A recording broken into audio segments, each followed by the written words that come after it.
Bismillahirrahmanirrahim. Assalamualaikum warahmatullahi wabarakatuh. Alhamdulillahirrahmanirrahim. Allahumma shalli ala Muhammad wa ala ali Muhammad. Bagaimana kabar teman-teman semua? Saya berharap kita masih bawah lindungan Allah, masih di bawah kasih sayangnya, dan tetap diberikan kesehatan sampai pada hari ini. Nah, melanjutkan tentang serial Sahabiah Rasulullah Sallallahu Alaihi Wasallam yang jarang diketahui oleh kaum muslimin pada umumnya. Kita melanjutkan dengan referensi yang sama teman-teman, yakni buku yang berjudul Kisah-Kisah Wanita Menakjubkan dalam Kehidupan Nabi Sallallahu Alaihi Wasallam yang ditulis oleh Ustadz Miftahul Asrar Malik. Dan tanpa berpanjang lebar lagi, marilah kita masuk dalam kisah yang akan membahas salah seorang sahabat yang bernama Aminah binti Arqam bin Abi Arqam radhiyallahu anha.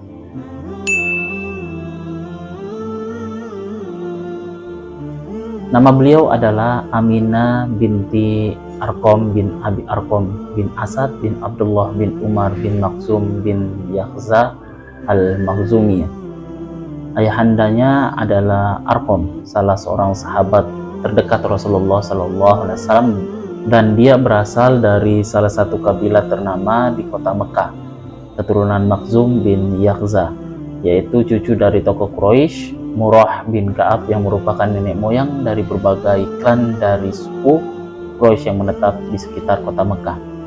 Nah, teman-teman sekalian, Aminah termasuk perempuan yang masuk Islam pada periode awal di kota Mekah, sehingga dia ikut merasakan penderitaan yang dialami oleh kaum muslimin, dan tentunya kita tahu kisah-kisah seperti apa yang dialami oleh kaum muslimin tersebut. Nah, sebetulnya tidak banyak cerita yang dapat dibagikan tentang Aminah dan keluarganya, akan tetapi paling tidak ada dua hal penting dalam hidupnya yang dapat kita ketahui bersama. Selain dia memanglah salah seorang sahabiah yang awal masuk Islam, pertama, rumah orang tuanya adalah rumah yang menjadi dakwah Rasulullah SAW pada periode awal kemunculan Islam. Dan yang kedua, Rasulullah SAW memberinya hadiah sebuah sumur yang penuh berkah. Setelah Rasulullah SAW menerima wahyu di Gua Hiro, maka tugas Rasulullah selanjutnya ialah menyampaikan wahyu tersebut kepada umat manusia. Nah, pada masa periode awal tersebut, Rasulullah berdakwah masih secara sembunyi-sembunyi atau dakwah Syria. Mulanya Rasulullah mendakwakan Islam kepada ahli keluarga dan kerabatnya terlebih dahulu, selanjutnya kepada sahabat dan tetangga terdekatnya.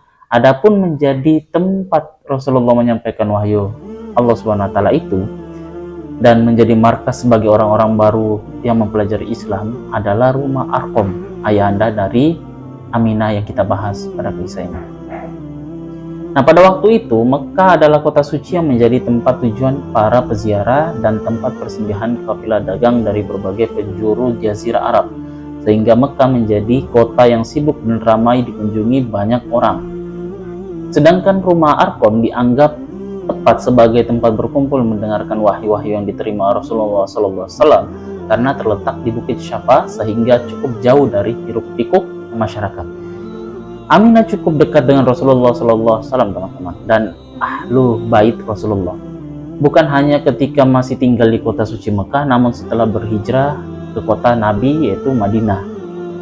Rasulullah sendiri juga sangat menghargai jasa-jasa dari Aminah dan keluarganya, dan Rasulullah tidak akan melupakan itu. Dan atas rasa terima kasih itu, Rasulullah menghadiahkan sebuah sumur untuk Aminah. Tidak hanya itu, Rasulullah juga mendoakan keberkahan sumur itu untuknya.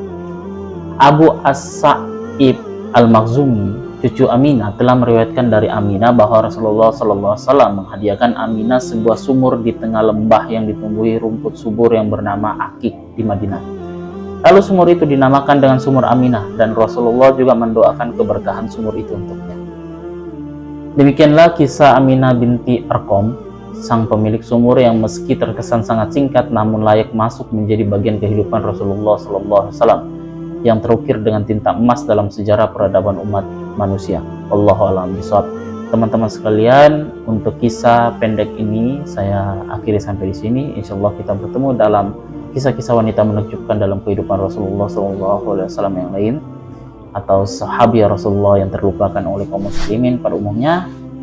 Dan mengakhiri, wassalamualaikum warahmatullahi wabarakatuh.